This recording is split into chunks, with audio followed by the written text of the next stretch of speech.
भारत में 2024 के चुनाव आने वाले हैं और भारत में, पाकिस्तान में या बांग्लादेश में अगर चुनाव हो रहे हों तो इन तीनों देशों में बराबर चर्चा होती है।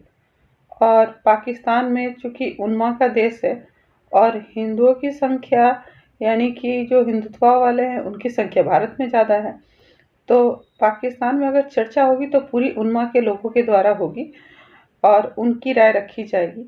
तो उनको सुनना ज़्यादा अच्छा होता है, क्योंकि निंदक नियरे राखिए आंगन कुटीर छवाए। हर हिंदुत्व वाले को सुनना चाहिए उन्मा वाले को, और अपने में जो बुराई है उस निंदक से, यानी उस बुराई करने वाले से सुनकर उस कमी को दूर करना चाहिए। वैसे मोदी जी तो इन लोगों को 2014 से भी पहले सुन रहे हैं, लेकिन 2014, 2019 और अब 2024 आने वाला है, तो मोदी जी को फिर से सुन लेना चाहिए कि उनमें क्या क्या बुराई है और उनमें सुधार करना चाहिए।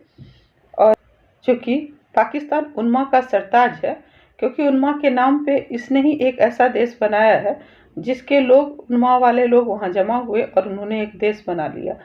अब ये जो नॉन मुस्लिम देश है और उनका कानून जो है, वहाँ के जो कानून है उस पर ये खुल के बात करते हैं। एक बार आप विचार करके देखिए। तो आपकी प्राथमिकता होनी चाहिए कि आप अपने आप को रोल मॉडल बनाएं और दूसरे लोग देख करके आप जैसा बनने की कोशिश करें, लेकिन ये ऐसा नहीं है। ये लोग हमेशा नॉन मुस्लिम। अच्छा, लाइन अगेन ड्रॉप हो गई है जी। डॉक्टर साहब आ जाएं फिर उसके ऊपर पॉइंट। लाइन फिर ड्रॉप हो गई है। मेन रीजन है, आप तो अपोजिशन को तो कमजोर बता रहे हैं, लेकिन अपोजिशन जितनी भी कमजोर हो, क्या उनका सिर्फ अपोजिशन वाइप आउट हो जाएगी? नहीं, उनका सिर्फ बयानिया कमजोर या उनका चुनाव कमजोर रहा? उनका बयानिया कमजोर, वो कोई स्ट्रेटेजी तैयार करने में नाकाम रहे। राहुल गांधी जो है, माजरत के साथ एक अजीब से मतलब वो इंदिरा गांधी की डायनेस्टी, नेहरू डायनेस्टी को वो कैरी नहीं कर पाए आगे। वो कहीं फंसे रह गए बीच में कि मैं ज़्यादा इस तरफ जाऊंगा तो कहीं हिंदू वोट हाथ से ना निकल जाए, मैं इधर जाऊंगा तो कहीं मुसलमान लेबल।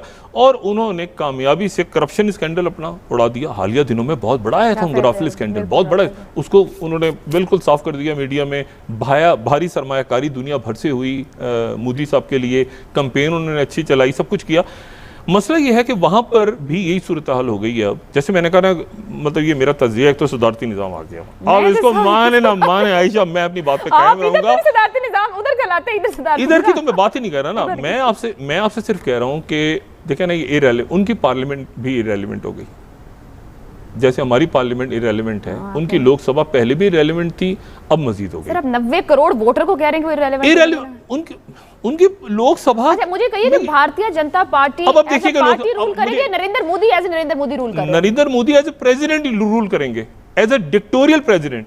और ये इंदिरा गांधी जो थी, जो प्राइम मिनिस्टर थी, आप उन्होंने इमरजेंसी, मैंने आपसे कहा ना, एक फैसला अदालत का आ गया इंदिरा गांधी के खिलाफ। उस वक्त अपोजिशन पार्टी नहीं थी कोई। इंदिरा गांधी की अपोजिशन में कौन था, मुझे बताएं? कोई भी नहीं। इंदिरा गांधी की उस वक्त बीजेपी नहीं बनी थी ना। बीजेपी तो और कैसी बनी? वो उन्होंने, इंदिरा गांधी ने इमरजेंसी लगाई, बहुत सारे लोगों को उठा के जेलों में डाला, जेलों में जनता पार्टी बन गई थी, जो बाद में भारतीय जनता पार्टी। अगर इस तरह का डिक्टेटोरियल रूल जिसकी आप बात करें, इसके खिलाफ भी तो फिर कुछ खड़ा हो सकता है भारत के अंदर। इसके खिलाफ तो फिर नफरतें, तहरीकें हो सकता है, मुझे नहीं पता क्या शक है। जब सियासी तौर पे आप लोगों को स्पेस ही नहीं दे रहे। अब कश्मीर में आप स्पेस ही नहीं दे रहे। हमेशा जब स्पेस न दी जाए तो उसके नताइज में फिर तहरीकें जन्म लेती हैं, अलहदगी पसंद, मुसल्ला गिरोह, ये सारे, जिसका मुझे डर है, क्योंकि पॉलिटिकल स्पेस नहीं मिल रही ना लोगों को पॉलिटिकल। शायर हैं, अदीब हैं, दानिश्वर हैं, डॉक्टर्स हैं, प्रोफेसर, अब उनकी स्पेस ही नहीं। किसी जगह कोई मीटिंग हो रही है, वहाँ जनाब आग लगा दी जाके, लोगों को मारना शुरू कर दिया। इस तरह नहीं होता। इसलिए पाकिस्तान में ऐसा हो रहा नहीं है, ऐसा नहीं होता। आप तो चाहते हैं कि डिबेट्स हो, डिस्कशंस हो, सब कुछ हो। मेरा ख्याल से हम इस तरह की नफरत भी नहीं बेचते जो भारत में नफरत बेची गई है। कभी भी भारत की तरफ इंतखाबात में इस हद तक नहीं मामला, सवाल ही पैदा नहीं होता। तो फिर नरेंद्र मोदी किसको रिप्रेजेंट करेंगे आने वाले, जो आप कह रहे हैं, क्या वो कट्टर हिंदू लोगों को रिप्रेजेंट करेंगे, सेकुलर भारत को रिप्रेजेंट करेंगे इस आमराना सदारती निजाम में, बकौल आपके? मेरा ख्याल है भारत में आज जो है ना, वो हिंदू दाइश किस्म की कोई चीज जीत रही है। तालिबान को भी छोड़ दें पीछे, कोई इस किस्म का कोई फिनोमिना वो तो कहते हैं वो इस सोच से लड़ रहे हैं, एक्सट्रीमिज्म के खिलाफ लड़ रहे हैं, ये उनका बयान है। किनका? भारत का, नरेंद्र मोदी का। कौन है? ये तो आप जो कह रहे हैं इसी पे तो मैं सवाल रखती हूँ। वो कहते हैं हम तो एक्सट्रीमिज्म के खिलाफ, वो पाकिस्तान को कहाँ उठाते हैं दुनिया के सामने जब रखते हैं। नरेंद्र मोदी एक जबरदस्त मार्केटिंग का आदमी है, कमाल आदमी है मार्केटिंग। लगता है चाय बेचने वाला एक जबरदस्त चाय बेचने वाला, चाय बेचने नहीं, ये बात लोगों को बड़ी अपील की है। मैं इसीलिए तो कह रहा हूँ कि वहां पर वो समाजवादी पार्टी को बाकी उनको साथ लेकर आते हैं। वो दलित की, उनकी जो लीडर है वो दलित है बेचारी, वो टेलीफोन ऑपरेटर की बेटी है, उसको राहुल गांधी साथ नहीं रहे, वो राहुल गांधी उसी में रहे, मैं उसका बच्चा हूँ, मैं उसका बच्चा हूँ, मैं ये हूँ तो मैं जीतूंगा। आप यार बहुत प्लीज, मैं राजीव गांधी, सोनिया गांधी ने बड़ी मुश्किलों के साथ इनको उतारा, लेकिन ये है कि ये ठुस हो गए। देखे ना, ये जो है ये बिल्कुल इंडिया में, और ये यानी सेकंड टर्म आप सोचें, यानी ऐसे कभी नहीं हुआ। यानी कांग्रेस लेती थी सेकंड टर्म। देखिए राजीव गांधी, इनके वालिद जिनको श्रीलंका की जंग छिड़ गई थी और वो उनका कत्ल हो गया था राजीव गांधी का, उनके दौर में 2 वाकयात हुए थे।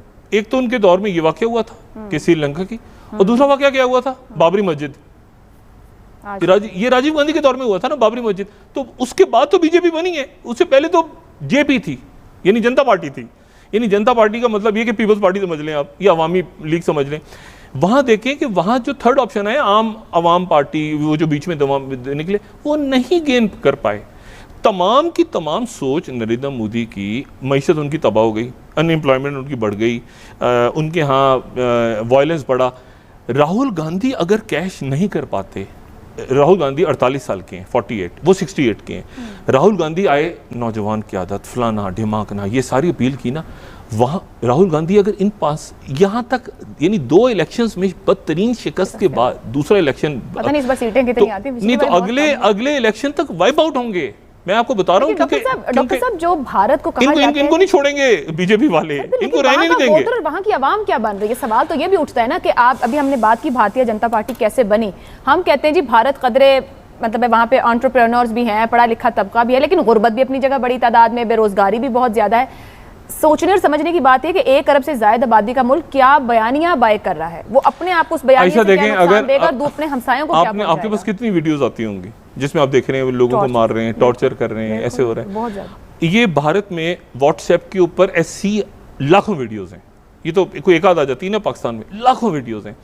अगर उन तमाम वीडियोस के बावजूद, उनको देखने के बावजूद बीजेपी को वोट पड़ रहा है, इसका मतलब है ये बयानिया कामयाब हो गया, और करो।